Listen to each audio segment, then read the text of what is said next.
Okay, got all the cuts done. Take it out. I did bump it a little bit on this side, but it's nothing I can't blend out. So, boy, yeah, the facets, I wish the camera would pick it up. I'm sure it won't.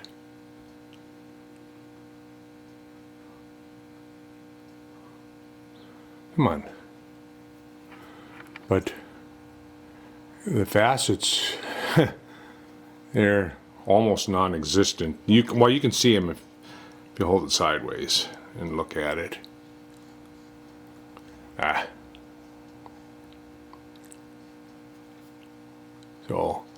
So what I'm going to do is just blend it a little bit, and we're going to call this good. But I do want to put a couple small stands on here yet, silver soldered to that. So I'll have to do that before I make that piston, just in case anything goes out around, I can rebore that. But I'm thinking it's looking pretty decent though. So I gotta do some deburring. I haven't done a lot of deburring on it. Plus, like I say, I'm gonna buff this a little bit. Here's where I bumped it. Right there. I bumped the other radius and then got about halfway before I noticed it, and then I backed off a little bit. But if I buff that out, you won't notice it. So anyway, the next part will be up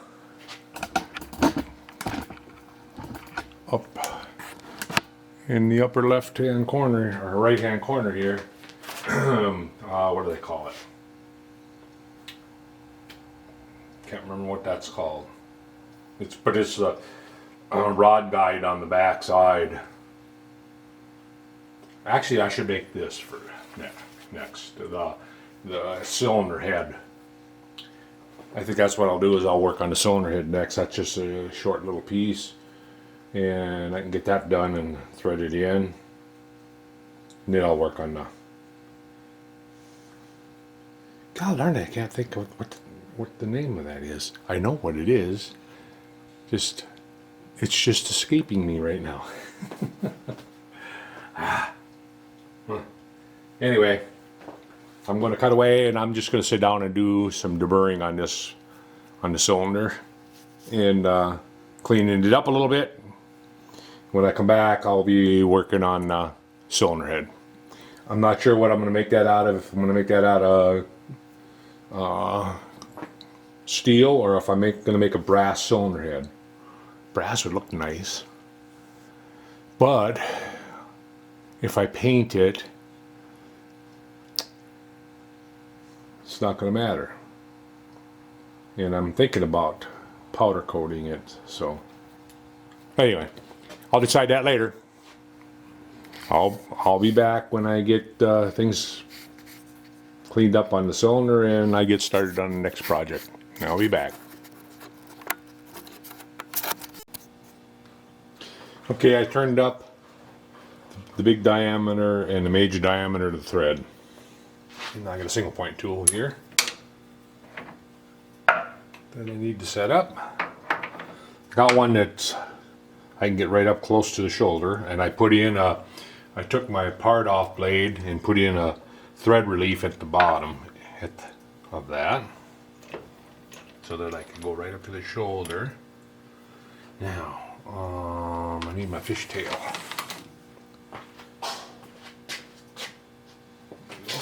So I can get my tool set straight. Hold that up against the stock, and then bring your tool in. That'll just set the orientation of your tool correctly. If I do it right, that is. Ah.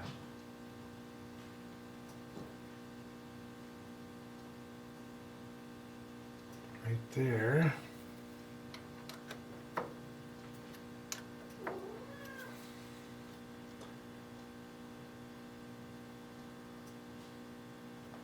It looks pretty good right there.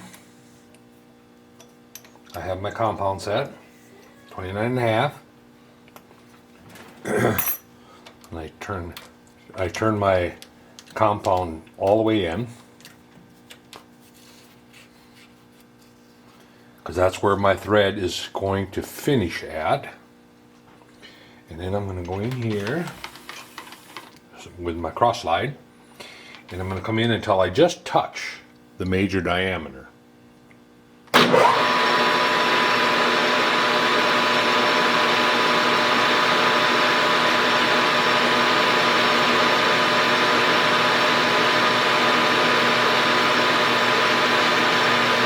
Right there.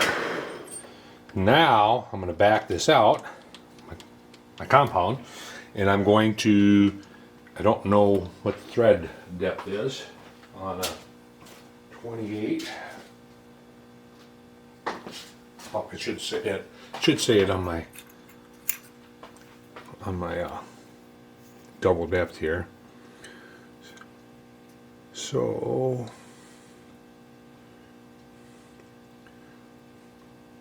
28, 46 thousandths.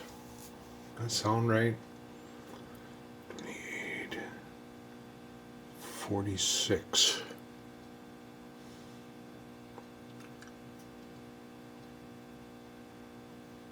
Oh yeah, it would be 23. So this is 46 on the dial. Duh. It's been a long time since I've done this. All right, so take my cross slide, turn that into 46. 44, 6, and that's where the thread should finish out at.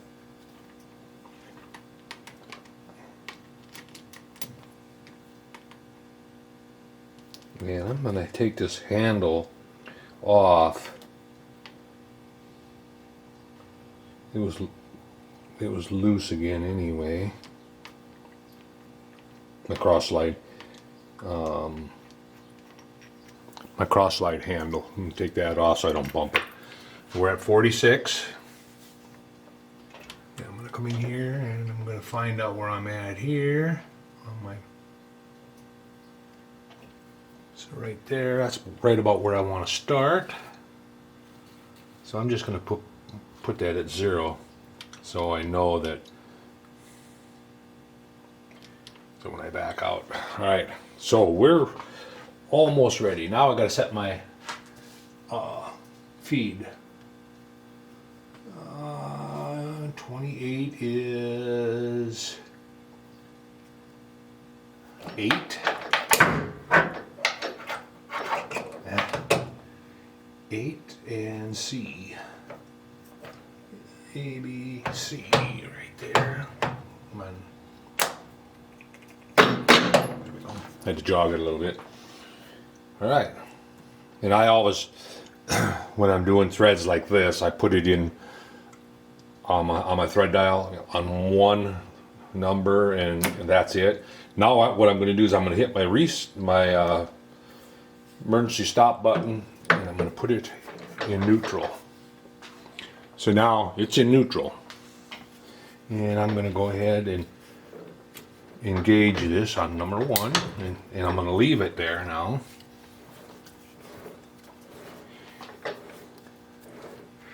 I'm not as quick on reflexes, otherwise I do this under power, but I'm not going to even try. So we're going to do it by hand here. So I'm going to take a 10th thou cut here, put a little dab of stuff on there, and we'll see what we get. It's going to start cutting. Oh, I could have went further than that. Okay. So, boom, we're out. Now we'll back this out.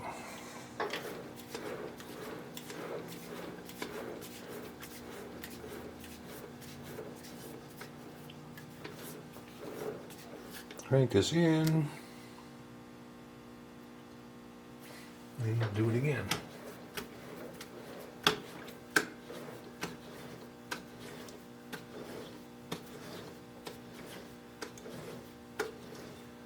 And we are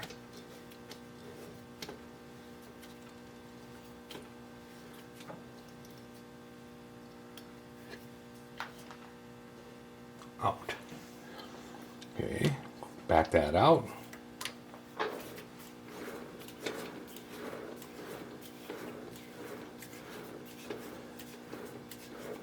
That was at the 20 mark on the compound. I'm gonna go 25.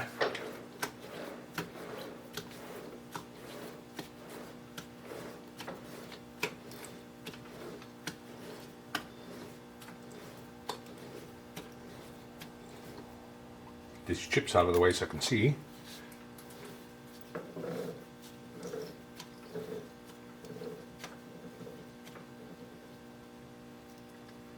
I really don't want to bang the major diameter.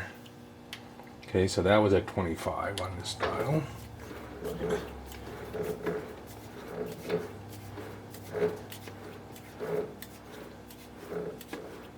Remember, bottoming it out is all the way is finished diameter. So put a little more stuff on here.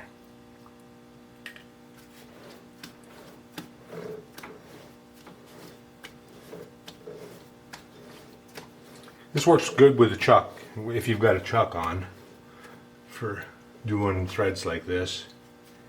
I wouldn't want to do a whole lot of 100 parts like this. I would set up a stop and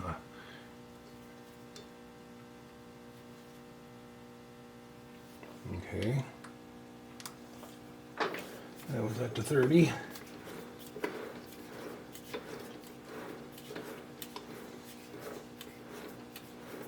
And plus, doing it this way too, you don't want to use a carbide. You'll chip it right away when you come in there to do it on a stop like that. It looks like that's the bottom of the. This might have to take a couple free passes.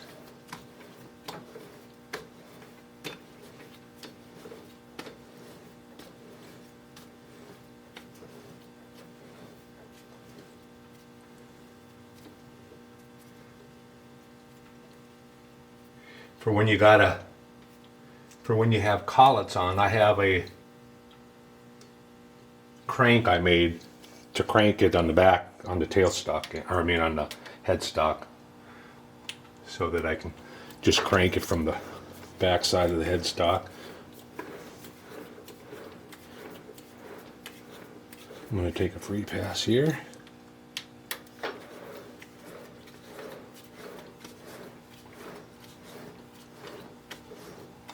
Taking a little bit of a chip, but not much.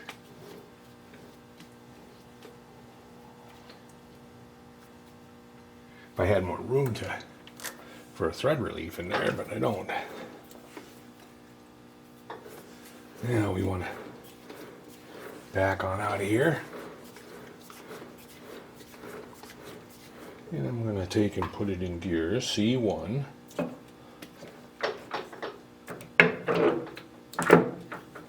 And then I'm going to go in reverse. Oop. Run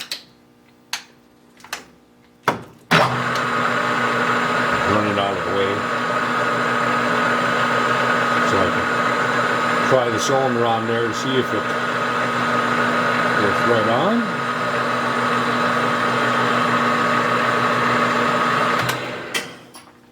And where did I lay that at?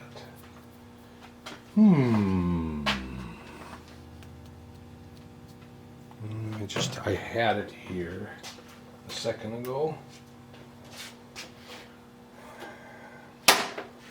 Oh, laying right in front of me. All right.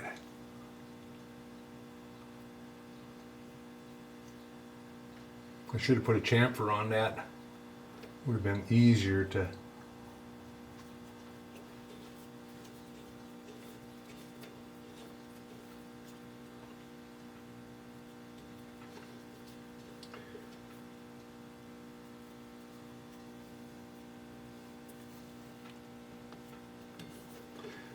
It's tight when it gets down in there because the threads in the inside of this are not finished all the way. So once I put a chamfer on the end of that, I think we got her. I'm going to put a chamfer on the end of that with my tool here. Put it out of gear. Take this out of gear. Got that all the way cranked in. And we're going to put a chamfer on the end of there.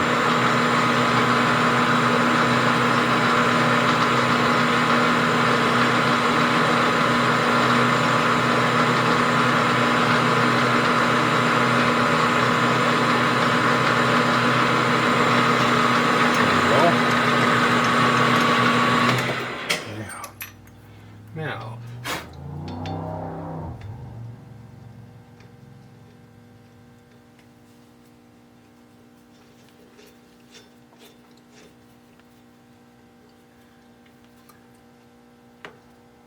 she's snug at about the last little bit there, but after turning it in a couple times, it'll be fine. I think we got her. And now we just part that baby off. I don't know if I want to turn it to this diameter or stay, because right now this is 50 thou over this diameter. I'm thinking I want to keep it the same. Although, I think I will leave it budge out a little bit, but I'm going to put a chamfer up on that. And I want to run A3.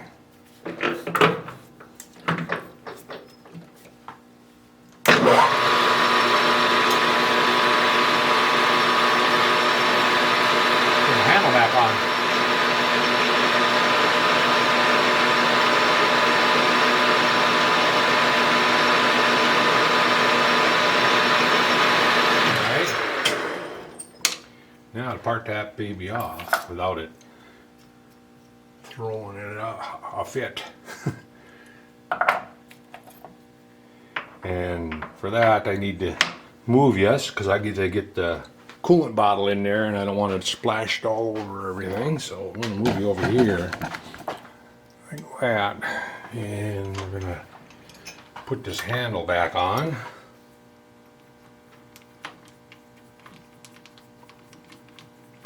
You grab a screwdriver. Maybe.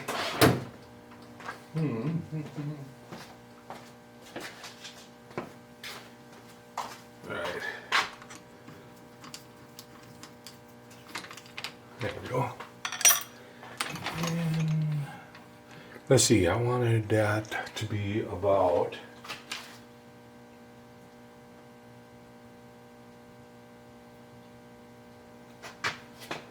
150.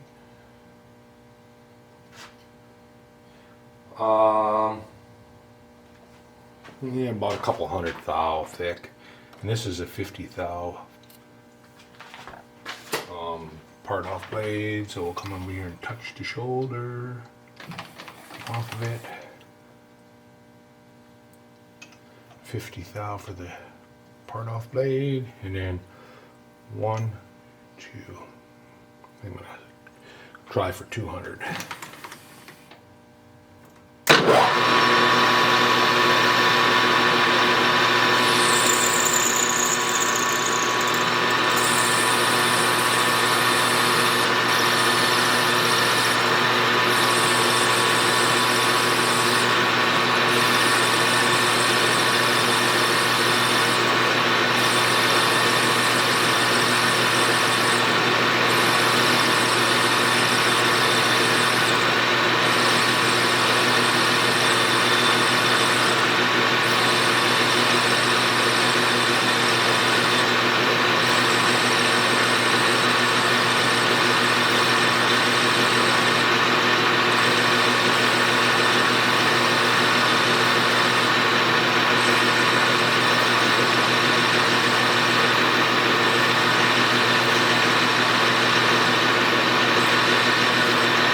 Okay, before I get it all the way off, I want to grab a file and put a little edge break on that also.